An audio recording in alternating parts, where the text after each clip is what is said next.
You're watching this video to hear about some hidden gems, right? To hear about the tiny games no one's talking about from 2024? Well, let me tell you, I dug deep and found some of the weirdest, most wild stuff I guarantee no one else is talking about. But I'm only one man and couldn't play them all, so if there are some hidden gem JRPGs from 2024 that I didn't talk about that you think people need to check out, be sure to share them in the comments below. Let me ask you a question. Do you like strategy RPGs and not having to pay for them? Then you're gonna love today's sponsor, Girls Frontline 2 Exilium. Girls Frontline 2 Exilium is the official sequel to the original Girls Frontline. This brand new entry in the series is a fully 3D strategy RPG featuring deep tactical elements, stunning anime visuals, and deep interaction with your team of tactical dolls. You'll partake in turn-based battles with unique terrain to make each battle a unique challenge. You'll need to be prepared to come out victorious. Then when you return to your base, you can interact with your T-dolls in the refitting room and dormitory. Here you can unlock and equip new outfits for your T-dolls, various idle animations, and other interactive activities. There's also a super cool minigame called Wasteland Impact where you can control and aim your attacks in real time. This is a much more action-packed way to experience the game's battles. And you'll want to jump in now to take advantage of the limited time launch rewards like limited time T-dolls Suomi and Ulrid. Not to mention other amazing rewards like up to 120 pulls, T-doll Cheetah, and much more. So be sure to click the link in the pinned comment or the description below to start playing today. Thanks once again to Girls Frontline 2 Exilium for sponsoring the video, and now back to the video. Now this first one up is one I'd be shocked if you heard about, and it's called Felvedek. It's described as, quote, a JRPG set in 15th century Slovakia. You embrace the role of an alcoholic knight, Pavel. Meet diverse and interesting characters to help you drive out the Hussites and Ottomans who blight this land. And honestly, that's more information than I got from actually playing the game because the actual dialogue is in Old English and it's sort of a chore to actually read and understand what they're trying to actually say. But honestly, that's not really why you're playing. It's sort of the charm that this game imbues. It reminds me of some of the earliest PS1 JRPGs with its crude polygonal graphics, and I think that was purposefully done, and it has some pretty rudimentary turn-based combat, and I love its experimental art style. It's very bizarre. It looks like they're using real-life actors or people, but they sort of have this FMV filter over it. It's really strange and really bizarre looking. Certainly not for everyone. That's why it's kind of lower on this list, and I don't even know if I enjoyed playing it, but I feel like it's for someone out there, and if that someone is watching this video, I wanted to make sure to include this because, you know what, you might just be in for a weird JRPG. Now, Illusion Carnival is borderline not a JRPG. I mean, it's more of an adventure game. However, it does have the JRPG tag on Steam, so at least one other person thinks it's a JRPG, so that's good enough for me. Mainly because there would be no other way for me to talk about this game with this big of an audience for this kind of video, so I just wanted an excuse to talk about it. So like I said, Illusion Carnival is an adventure game where you explore this really bizarre amusement park as a paper girl. She has a little dash, she has this sort of like burst attack that she can charge up and attack enemies with, but most of the game you'll be solving puzzles. You'll get stuck in these rooms and you'll need to solve puzzles. Like for example, one, you're kind of doing this math puzzle where you try to figure out like, okay, there's 5 of this shape and 6 of this shape and you have to put it in the right order, or just fend off some attacking clowns. The story is very surreal and it's kind of hard to tell what's going on. There's a lot of glitches that are going on. You're like, is this a story within a story? What's going on? You won't really understand until you beat the game. And really the best part is that it's free, so you don't even have to pay anything for it. So if you're like, I don't know if I want to pay something for it, you don't. But really the number one reason I wanted to include it is it just has this absolutely wild art style. I mean, you can just see it by looking at it. It's unlike anything I've ever seen. The best way I can describe it is like Paper Mario meets Danganronpa, and I don't even know if that does it justice. So if you're in for something a little bit more experimental, something weird and wild, definitely check out Illusion Carnival, and it's free, so what do you got to lose? Now, I know I might be cheating a little bit to include 8-Bit Adventures 2 because it released last year, but this year it came to consoles, and I know a lot of people that watch my channel don't play on PC, so I figured that was as good of an excuse as any to include it in this video. Now, 8-Bit Adventures, as the title suggests, is a love letter to 8-Bit RPGs, complete with Ninja Gaiden-esque cutscenes, and there's really no frills turn-based combat, and it even has a 4:3 aspect ratio, so it's very true to that 8-Bit style. Now, combat isn't simply mashing the attack button. There are some clever things you need to be careful of, like varying levels of attack, like it could be low hit percentage, but it'll do high amounts of damage. There are some character-specific class abilities, and there even is a super meter that will build up slowly throughout battles. And there's also some pretty interesting puzzle and environmental exploration that goes on, like needing to push barrels in sewers to cross rivers or setting up ropes, things like that. And I also love that the game basically warns you when a tough boss is coming up, because there will be shiny spots like right before the boss arena. Now you can save anywhere, but this is just a nice little reminder. As for the story, you play as a character named Charlie. He's an academy student training to be a soldier. However, his longtime hero is in town, and that person is looking for her long lost adventuring partner. So Charlie figures this is as good of an excuse as ever to join them and go off an adventure with his hero. And it is a big globetrotting adventure. You'll find all kinds of monsters and menaces and get on boats and all kinds of stuff. If you love classic 8-bit RPGs, this is one you shouldn't miss. Now, speaking of throwback JRPGs, this next one, Terra Memoria, is a dead-on PS1 style JRPG. Its visual style is kind of an interesting transition between pixel and polygonal graphics, and what I like is it has really unique characters for the playable cast. You have a rhino mage and a fox girl and this sort of like blacksmith with blue hair. Very interesting, unique cast of characters, and it has some really great turn-based combat as well. You know, you can have your party out there and you can see the turn order at all times at the bottom, but depending on what attack you choose, that will change the order. So doing an attack might make you go faster in the turn order to kill an enemy quicker, or you could go a little bit later and do a lot more damage. So there is some cool strategy with that. And the other thing I like is that there's clear enemy weaknesses at all time. It just shows you right there on the user interface. Now, I will say the game is fairly easy, which is not necessarily bad. You get to soak in the adventure, but if you like super challenging JRPGs, this is probably not the one for you. And I just loved exploring this world. It was absolutely huge. So many little nooks and crannies and places to explore, not to mention some fantastic music. So if you're like me and grew up in the PS1 era of JRPGs and want something that's kind of in that style with some modern day quality of life features, then you should probably check out Terra Memoria.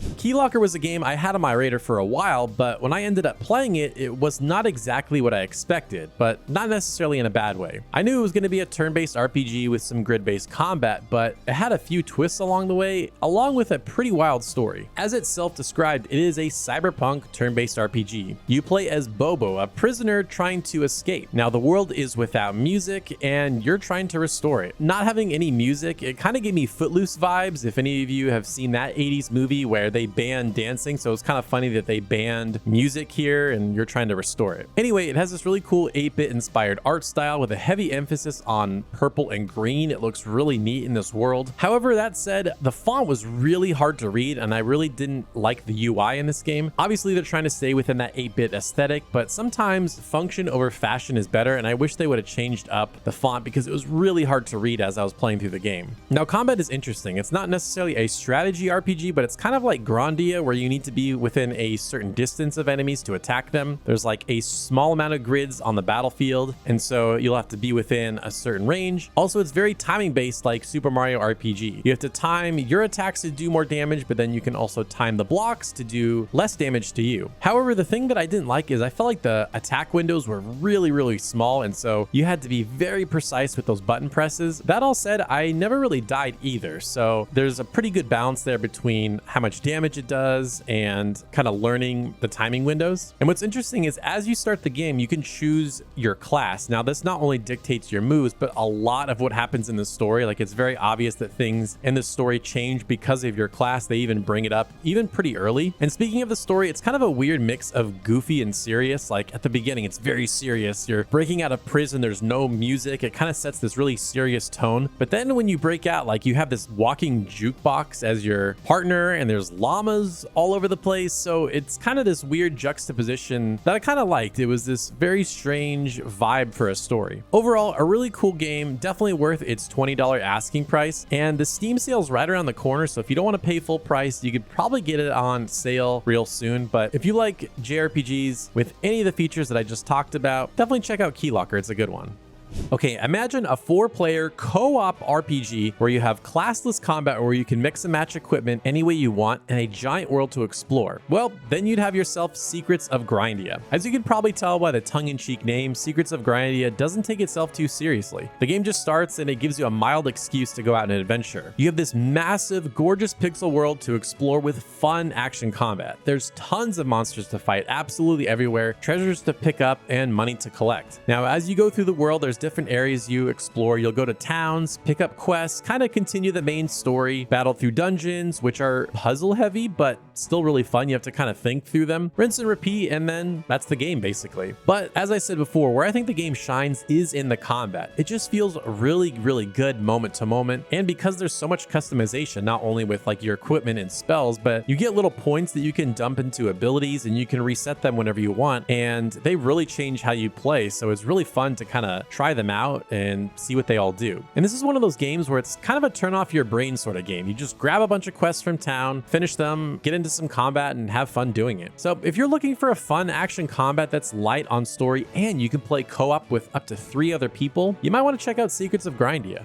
Dream Tactics is easily one of the most addictive games on this entire list. It's a strategy RPG, but doesn't play like a typical strategy RPG. Normally in that genre, you choose your missions on sort of a map or a mission list. You'll do the missions and you'll come back and do more story, rinse and repeat. And there's really no exploration, but in Dream Tactics, it's very different. You're constantly exploring. You'll kind of be dropped into this map and you're exploring this map. There's little barrels you can break to collect treasures and money, and there's treasure chests that you can open for better equipment. But then as you're exploring the world, you just run into little battles, and most of the time they're pretty short and you keep going and you keep exploring. In that sense, it really reminds me of Fire Emblem Gaiden, or you might know it as Fire Emblem Echoes Shadows of Valentia, where there's a lot of exploring. There's dungeons that you can go into in that game. And in that sense, I really like that. It was just quick battles. You're constantly exploring, collecting stuff, but then battles throw something unique into it that I really enjoyed. It seems like it might be weird, but hang with me for a second. Each character has their own deck of cards, and so there's sort of a random aspect to combat. Like when the turn begins, you're dealt 5 cards, and each of these cards have a casting cost, and you get a certain amount of points each turn that you can spend to play cards, and then you draw new cards each turn. Now, these decks have cards that are unique to different characters, and so for example, you have a knight character. They're more about doing damage or hitting them with your shield or hitting them with your spear for long range, or you have a mage character that attacks from long range or heals. So every character has a very specific function in combat, and it's kind of cool to kind of mix and match these decks and see like, okay, I'm getting these new cards. Do they work with how I like to do my play style? If not, okay, I only want to put 1 in or 2 in or whatever. So it's very customizable in that way. And then eventually you do get to towns where you can get new gear, new quests, and honestly, it's just a really simple yet addictive game loop. I just never wanted to put this game down. Not to mention, if you're looking at it, it has a really gorgeous pastel art style. I just love the color scheme. It was very cute, and the story is very light. You're in dreamland and you're fighting a bunch of pillows, which is really cute. You're just trying to stop this world from collapsing. Nothing major. It's not going to change your life story-wise, but to me, it's all about the gameplay. And like I said, of all the games on this list, this was probably the one I had the hardest time putting down in the process of playing all the games for this video. I really just wanted to keep playing because it was so addictive. So if you love strategy RPGs, this is a must play for you. And honestly, I feel like it's a really good entry point for anyone that's new to the genre because it's not that hard.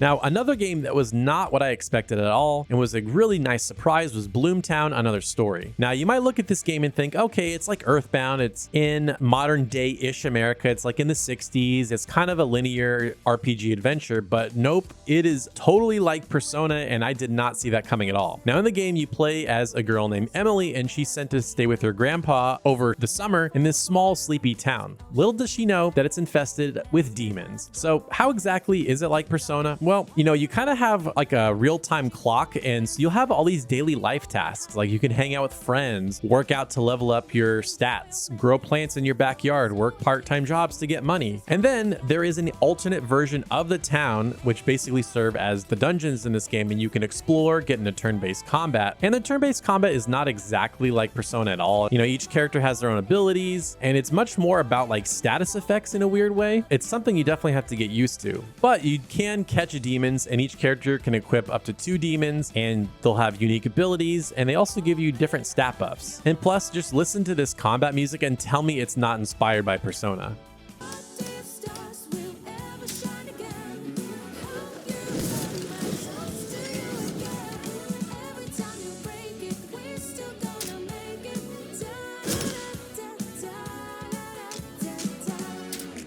overall, it's just a really fantastic game. It has a gorgeous pixel art style, some amazing animations, a really intriguing story, very mysterious. I really wanted to know what was going to happen, and some great music. That said, there are some weird quirks to watch out for. Weirdly enough, the combat has a tendency to have you miss a lot. I haven't had a game where I miss in combat this much, so I wish they would have fixed that or didn't have it as much. And there are some actions in the game that are overly animated. I'm like, just get me to the situation I'm trying to do. Like in your room, you can make tools, but there's this very elaborate animation where she takes her backpack off and opens up her backpack. It's like, I don't need all that. I appreciate the animation, but let's just get to the point. If any of this sounds intriguing at all, definitely give Bloomtown a try. It's amazing.